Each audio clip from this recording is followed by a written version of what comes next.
कठोर परिश्रम और धैर्य ही सफलता का मूल मंत्र है। सुप्रभात, नमस्कार, मैं हूं प्रीति सिंह। शुरुआत मुख्य गतिविधियों के साथ। संसद के बजट सत्र का आज 12वां दिन। वित्त मंत्री निर्मला सीतारमण राज्यसभा में केंद्रीय बजट 2026-27 पर हुई चर्चा का दे सकती हैं जवाब। लोकसभा में विचार और पारित किए जाने के लिए औद्योगिक संबंध संहिता संशोधन विधेयक 2026 होगा पेश। बजट में रणनीतिक और भविष्य उन्मुख निवेशों पर खास जोर। लोकसभा में वित्त मंत्री निर्मला सीतारमण का बजट पर हुई चर्चा का जवाब। इंडिया एआई मिशन, इंफ्रास्ट्रक्चर और टूरिज्म पर बजट में फोकस। विकसित भारत का लक्ष्य हासिल करना सरकार की स्पष्ट रणनीति। राज्यसभा में बजट पर चर्चा जारी। सत्ता पक्ष ने बताया युवा केंद्रित और विकास को गति देने वाला बजट। विपक्ष ने रोजगार अवसरों की कमी, शिक्षा और स्वास्थ्य के कम बजट पर उठाए सवाल। सदन को गुमराह करने के आरोप में लोकसभा में विपक्ष के नेता राहुल गांधी के खिलाफ सरकार लाएगी विशेषाधिकार हनन का नोटिस।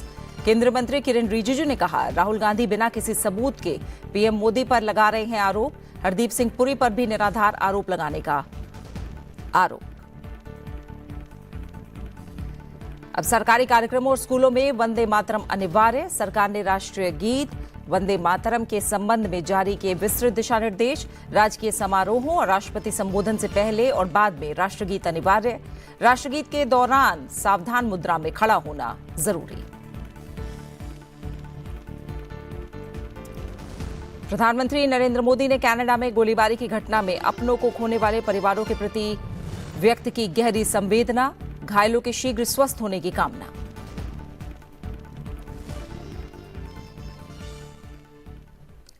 बजट सत्र का आज 12वां दिन है। कल लोकसभा में वित्त मंत्री निर्मला सीतारमण ने बजट पर हुई चर्चा का जवाब दिया। आज वित्त मंत्री राज्यसभा में बजट पर चर्चा का जवाब दे सकती हैं। आइए जानते हैं संसद के दोनों सदनों में आज लिस्टेड एजेंडे के बारे में। लोकसभा में श्रम और रोजगार मंत्री डॉक्टर मनसुख मांडविया औद्योगिक संबंध संहिता संशोधन विधेयक 2026 विचार और पारित किए जाने के लिए पेश करेंगे। वहीं राज्यसभा में भी केंद्रीय बजट 2026-27 पर सामान्य चर्चा जारी रहेगी।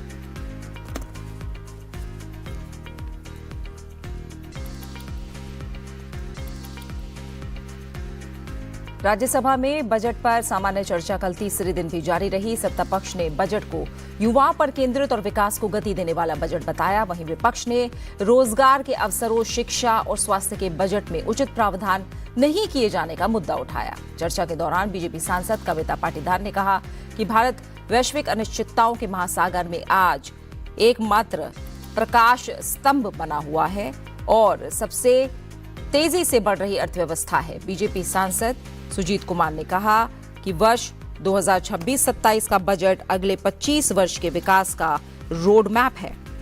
पूर्व प्रधानमंत्री एचडी देवेगौड़ा ने बजट की तारीफ की और कहा कि इसमें रोजगार के अवसर बढ़ाने, विनिर्माण को प्रोत्साहन देने, एमएसएमई की मजबूती और बुनियादी ढांचा क्षेत्र के विकास से देश की प्रतिस्पर्धा क्षमता बढ़ाने का प्रावधान है।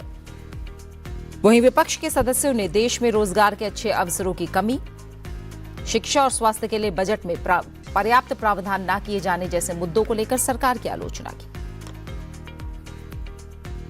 देश कर्ज में डूबे हुए हैं, भारत अपनी मजबूत वित्तीय स्थिति बनाए हुआ है और ऐसा जो हम कह रहे हैं कि 7% की हमारी जो उससे अधिक विकास की जो दर है उससे हम तेजी से जो आगे बढ़ रहे हैं, ये ऐसा इसलिए हो रहा है क्योंकि हमारे पास एक ऐसा नेतृत्व है, हमारे पास एक ऐसा नेता है जो भविष्य की आवश्यकताओं के लिए आज चिंतित है और आज उस पर काम कर रहे हैं और वो नेतृत्व हमारे प्रधानमंत्री माननीय मोदी जी है।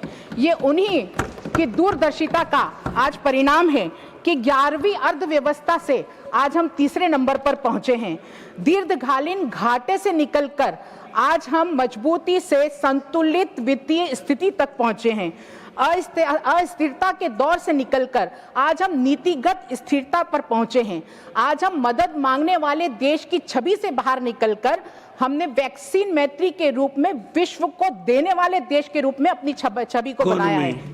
Cannot grow if entrepreneurs live in a fear of compliance mistakes. Governance must be firm, but it must also be fair. However, sir, as a senior member of this House, I must also place before the government some constructive concerns. Growth alone is not enough. Employment must be as the center of our policy thinking. Manufacturing and MSMEs generate jobs not only when supported by skilling local ecosystem, affordable credit and predictable regulations. We must ask ourselves honestly, are we measuring success only by investment announcements or by dignified job created for our youth, especially in smaller towns and rural India? मान्यवर, ये एक budget केवल एक आय और व्यय का विवरण नहीं है, ये एक देश के भविष्य की योजना है और ये बजट जो है वो सुधार और कार्य का बजट है। इसमें महोदय इकोनॉमिक सर्वे ने जो हमें विश्व के देश की आर्थिक स्थिति और का सही आकलन किया है।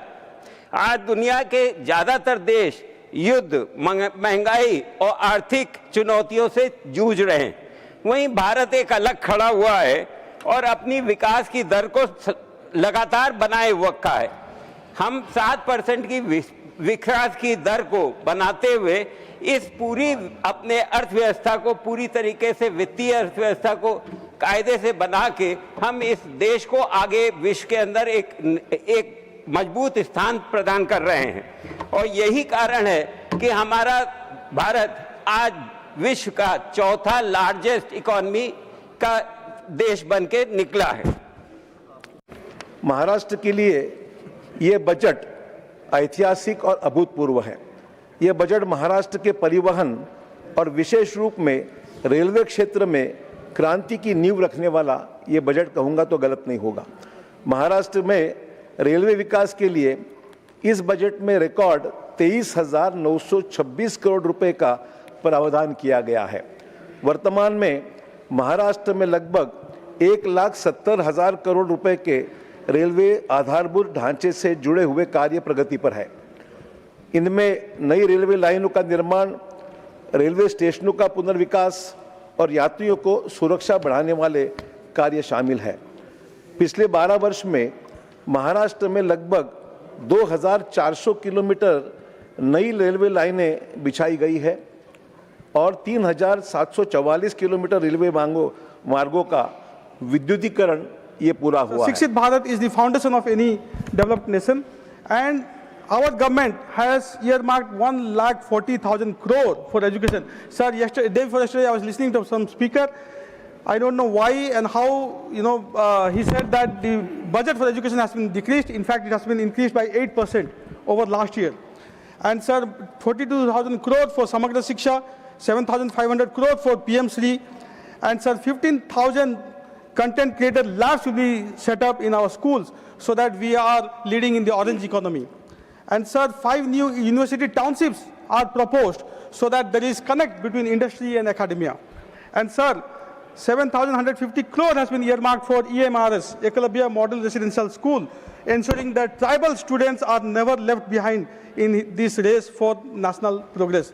Truly, sir, Sabka Saath, Sabka Vikas.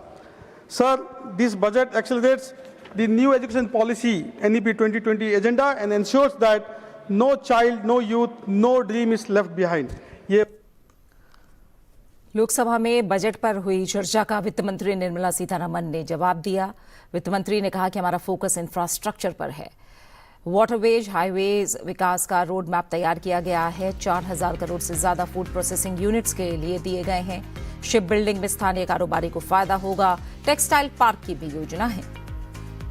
We are willing to work with the states so that this mammoth higher education center can be propped up, and therefore students can go there, come out as entrepreneurs, get to doing businesses. So if we've done these two in the major education-related activity, health-related activity. We've also openly said that mega textile parks, we are willing to work with states, particularly looking at industrial textiles, looking at textiles which are going to be new age, which are now becoming a part of manufacturing in industries, whether they manufacture a car, where the safety cushion which comes in is all completely made out of industrial textiles. So these kind of new age textile requirements can also be produced. वित्त मंत्री ने कहा कि राज्यों को अगले वित्त वर्ष में कुल 25.44 लाख करोड़ रुपए के संसाधनों का ट्रांसफर किया जाएगा, जो मौजूदा वित्त वर्ष से 2.7 लाख करोड़ रुपए ज्यादा है।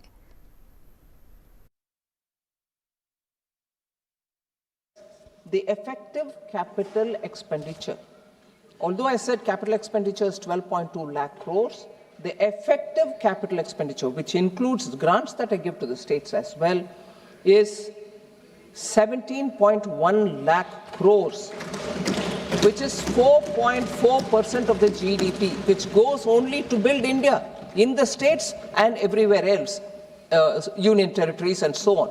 So states and union territory put together for the capital expenditure, 17.1 lakh crore is being given effectively. वित्त मंत्री ने कहा कि बजट बनाते समय 16वें वित्त आयोग की सिफारिशों को ध्यान में रखा गया, जिसमें राज्यों को कर हस्तांतरण 41% पर बनाए रखने का प्रावधान है।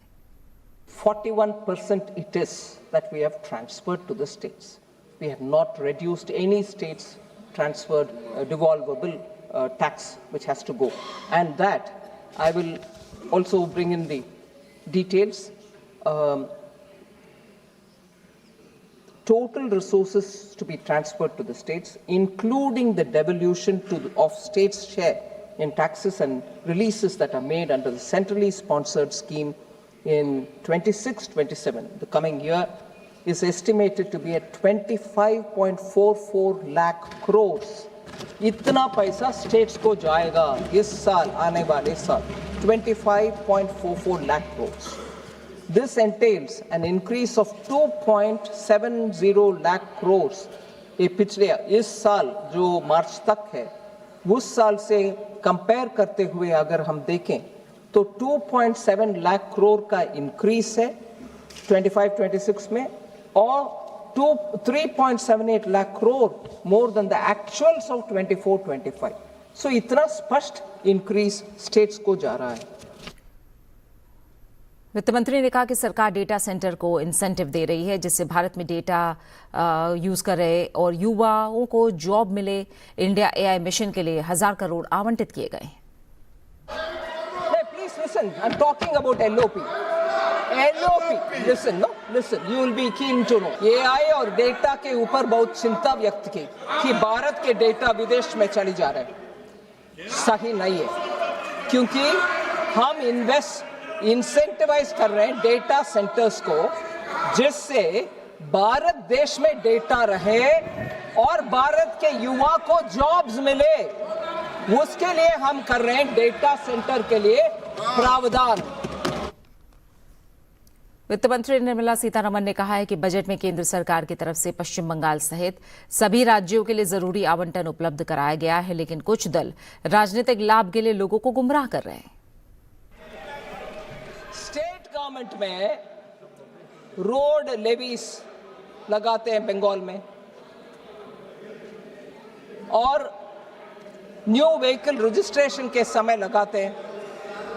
अगर बंगाल के नागरिक के ऊपर इतना उनके मन में पीड़ा है कि जीएसटी लेके जा रहे हैं सब में, वो स्टेट लेवल टैक्स क्यों लगाना है?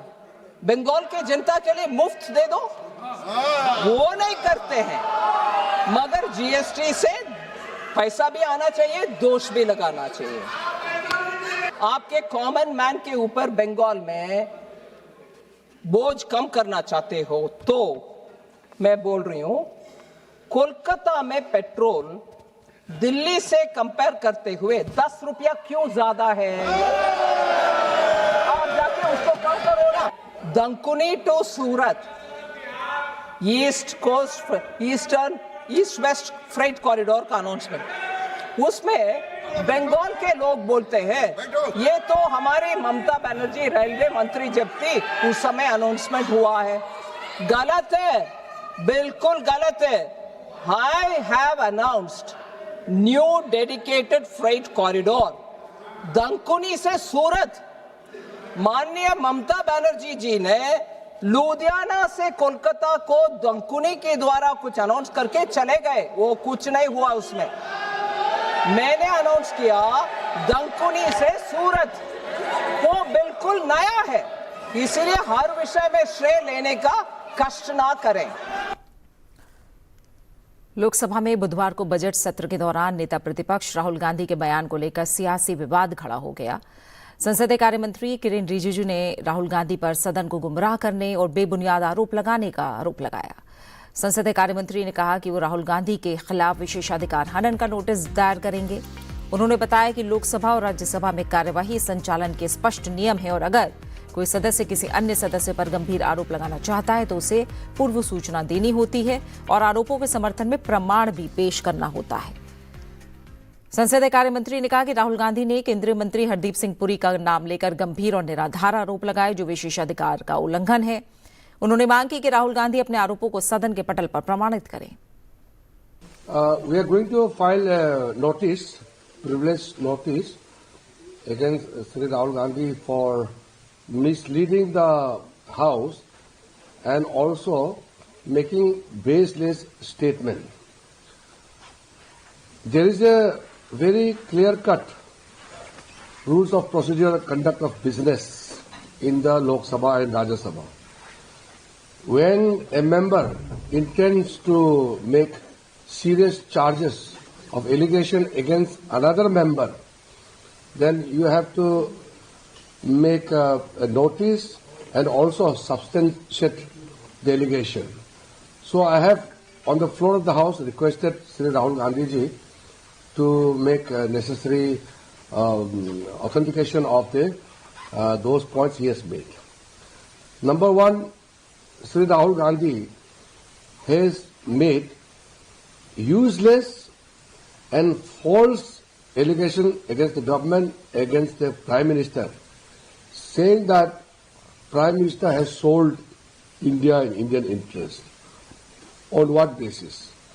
Secondly, he took the name of the senior minister, Hardeep Singh Puri. He has made a serious allegation against Hardeep Singh Puri without giving any notice. It is a serious breach of privilege. We are going to file necessary notice to the Honorable Speaker. Another important point which I want to make it very clear is, during the intervention on the budget discussion, the leader of the opposition did not make any proper, useful, substantive contribution to the budget discussion. He was only making wild allegation. So I told him, while he is making allegation, please present in the House when the finance minister replies on the discussion on budget at 5 p.m. today. He broke the rule there itself. After his speech, he immediately went out of the House. The rule in the House is, once a member makes his speech, he cannot leave the House immediately after his speech is over. Sri Rahul Gandhi deliberately does this repeatedly. After his speech, which normally is full of lies and allegation, he runs away and he never sits to listen to the reply of the minister. प्रधानमंत्री ने Canada में गोलीबारी की घटना में अपनों को खोने वाले परिवार वालों के प्रति गहरी संवेदना व्यक्त की है। प्रधानमंत्री नरेंद्र मोदी ने घायलों के शीघ्र स्वस्थ होने की कामना की है। सोशल मीडिया एक्स पर एक पोस्ट में उन्होंने लिखा कि कनाडा में हुई भयावह गोलीबारी से मैं बेहद स्तब्ध हूं। जिन परिवारों ने अपने प्रियजनों को खोया है उनके प्रति गहरी संवेदना व्यक्त करता हूं। घायलों के शीघ्र स्वस्थ होने की कामना करता हूं। इस दुख की घड़ी में भारत कनाडा के लोगों के साथ एकजुटता से खड़ा है।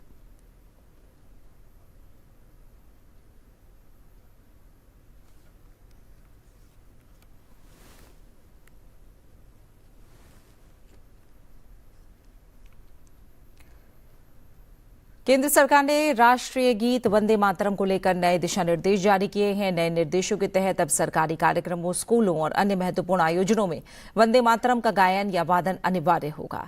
निर्देश में स्पष्ट है कि अगर राष्ट्रगीत वंदे मातरम और राष्ट्रगान जन गण मन दोनों एक साथ गाए या बजाए जाते हैं तो सबसे पहले वंदे मातरम बजेगा या गाया जाएगा और इस दौरान सभी उपस्थित लोगों को सावधान की मुद्रा में खड़ा रहना अनिवार्य होगा। आदेश के अनुसार सभी स्कूलों में दिन की शुरुआत राष्ट्रगीत के गायन या वादन से की जाएगी। नए नियमों के तहत वंदे मातरम के सभी 6 अंतरे गाए जाएंगे, जिनकी कुल अवधि लगभग 30 मिनट 10 सेकंड है।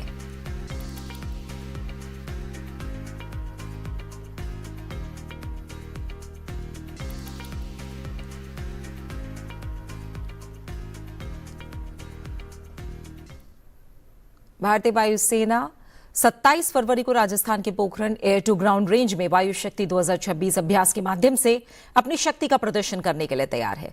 इस अभ्यास के माध्यम से सबसे पहले, सबसे तेज और सबसे प्रभावी प्रक्रियात्मक कार्रवाई करने वाली भारतीय वायुसेना दुश्मन पर त्वरित मार करने, शुरू से ही हावी होने और सामरिक कार्रवाई को रणनीतिक तौर पर अंजाम देने की अपनी क्षमता को प्रदर्शित करेगी।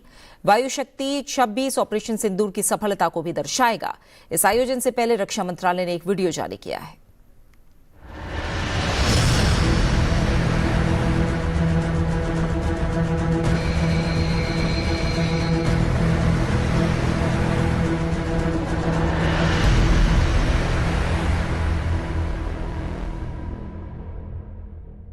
भारतीय वायुसेना का सबसे भव्य और शक्तिशाली प्रदर्शन एक्सरसाइज वायु शक्ति 2026 27 फरवरी 2026 को राजस्थान के पोखरण फील्ड फायरिंग रेंज में आयोजित होने जा रहा है। यह केवल एक सैन्य अभ्यास नहीं बल्कि भारतीय वायुसेना की युद्ध क्षमता, सटीकता और आधुनिक तकनीकी का प्रदर्शन है। वायु शक्ति का इतिहास वर्ष 1954 से शुरू होता है, जब पहली बार फायर पावर डेमोन्स्ट्रेशन आयोजित किया गया था, जिसमें स्पिटफायर तथा वैम्पायर जैसे विमानों ने अपनी शक्ति का प्रदर्शन किया था। इस अभ्यास का मुख्य उद्देश्य भारतीय वायुसेना की तैयारी और भविष्य के युद्धों में विजय प्राप्त करने की क्षमता को देश के नागरिकों के सामने प्रदर्शित करना है, ताकि उनके मन में सुरक्षा और विश्वास की भावना बरकरार रहे। साथ ही यह इवेंट देश के युवाओं को भारतीय सशस्त्र बल, विशेषकर एयरफोर्स में शामिल होने के लिए मोटिवेट करता है। इस वर्ष का आयोजन लगभग 200 बाय 200 किलोमीटर के विशाल क्षेत्र में फैले पोखरण रेंज में होगा। कार्यक्रम शाम 5:10 से 7:45 तक चलेगा और इसमें दिन, शाम तथा रात तीनों चरणों में कुल 43 प्रदर्शन शामिल होंगे। दर्शकों के सामने 23 टारगेट स्थापित किए जाएंगे, जिन पर प्रिसीजन एवं कंट्रोल्ड वेपन्स का उपयोग किया जाएगा। इस अभ्यास में लगभग 277 वेपन्स का प्रयोग होगा, जिनमें करीब 12,000 किलोग्राम विस्फोटक सामग्री शामिल है। भाग लेने वाले विमानों में राफेल, सुखोई 30, मिराज 2000, MiG-29, तेजस और जगुआर जैसे फाइटर जेट्स शामिल होंगे। हेलीकॉप्टर बेड़े में अपाचे, चिनूक, Mi-17 V5 और लाइट कॉम्बैट हेलीकॉप्टर भाग लेंगे। ट्रांसपोर्ट एयरक्राफ्ट में C-17, C-130 और पहली बार C-295 दिखाई देगा। इसके अलावा आकाश और स्पाइडर जैसी ground to air missile system भी अपनी क्षमता का प्रदर्शन करेंगी। यह अभ्यास केवल वायुसेना तक सीमित नहीं है। इसमें थल सेना की M777 howitzer gun, L-70 gun और स्पेशल फोर्स की टुकड़ियां भी भाग लेंगी।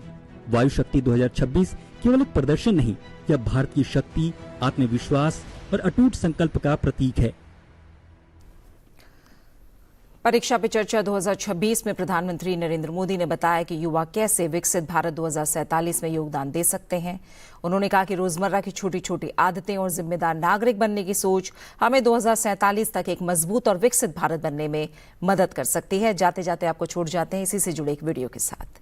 मुझे दीजिए इजाजत, नमस्कार। देश भी 2047 में डेवलप्ड राष्ट्रों के साथ एक होने वाला है। मेरा प्रश्न क्या है कि हम नवयुवक इसे हासिल करने के लिए क्या कर सकते हैं? मुझे अच्छा लगा कि मेरे देश के 10th 12th के बच्चों के मन में भी 2047 विकसित भारत का ड्रीम है। ये मेरे लिए बहुत बड़ी खुशी की बात है ना। आज मुझे अब मजा आएगा। वाह, देखिए ये चीज है ना। अब 2047 में विकसित भारत यानी क्या है? आपने कभी सिंगापुर के विषय में सुना होगा। सिंगापुर एक जमाने में एक मछुआरों का छोटा सा गांव था, उसमें से आज इतना बड़ा बन गया। तो ली कुआन यू कहते थे कि भाई अगर हमको डेवलप कंट्री बनना है तो हमें अपनी आदतें डेवलप कंट्री के लोगों की होती वैसी बनानी पड़ेगी। हमें थर्ड वर्ल्ड कंट्री की तरह कहीं पर भी कूड़ा कचरा फेंक दिया, कहीं पर थूक दिया, ये नहीं चल सकता। सिर्फ कहीं जाना है, भाई यहाँ पर रेड लाइट है, मुझे स्कूटर खड़ा कर देना चाहिए। अब छोटी सी चीज है कि भाई हम परिवार में तय करेंगे कि हमारे घर में खाने के बाहर कुछ भी जूठा नहीं छोड़ेंगे। बताइए, सब लोग ऐसा करें तो कितना खाना बचेगा, कितना बड़ा फायदा होगा। तो एक नागरिक के नाते मैं अगर इन चीजों का जीवन में ठीक से पालन करूं तो मतलब कि मैं विकसित भारत के लिए कंट्रीब्यूट कर रहा हूं। अब जैसे वोकल फॉर लोकल, मैं मेरे देश की चीजें खरीदूंगा। मैं भारत में जो चीजें बनी है उसको लूंगा। जैसे मैं कहता हूँ मेड इन इंडिया। अब कुछ लोग पैसे वाले लोगों को लगता है दुबई में जाके शादी करेंगे, वाह, हिंदुस्तान में क्या कमी है भाई?